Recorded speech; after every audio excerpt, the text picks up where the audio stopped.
Hello friends, మనం చిన్నప్పుడు స్కూల్కి వెళ్తున్నామంటే 2 ఇయర్స్కి ఒకటే బ్యాగ్ యూస్ చేసేవాళ్ళం. అది కూడా ఫ్రంట్ 2 క్లిప్స్ పెట్టుకుని ఆ మోడల్ బ్యాగ్సే మనకి తెలుసు.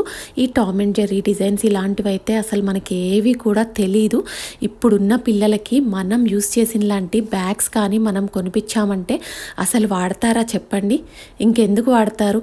మనం ఎక్కడికి వెళ్ళినా, ఏ షాప్కి వెళ్ళినా వాళ్ళు ఫస్ట్ కిడ్స్ బ్యాగ్స్ చూపించండి అంటే ఇలా రకరకాల డిజైన్స్ ఉన్న బ్యాగ్స్ తీసి చూపించాక మనం యూస్ చేసిన లాంటి బ్యాగ్స్ ఇప్పుడున్న పిల్లలకి కొంటే వాడతారా చెప్పండి?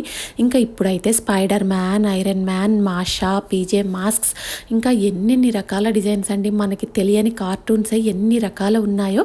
ఇంక ఇక్కడ దుబాయ్లో అయితే సమ్మర్ హాలిడేస్ అయిపోయి ఆగస్టు 26th నుంచి స్కూల్స్ రీఓపెన్ అవుతున్నాయి. ఇంకా ఏ మాల్కి వెళ్ళినా, ఏ షాప్కి వెళ్ళినా ఇలా రకరకాల డిజైన్స్ తోటి స్కూల్ థింగ్స్ అన్నీ ఆఫర్లో పెట్టి కనిపిస్తాయి. మరిన్ని దుబాయ్ వ్లాగ్స్ కోసం లైక్ అండ్ సబ్స్క్రైబ్.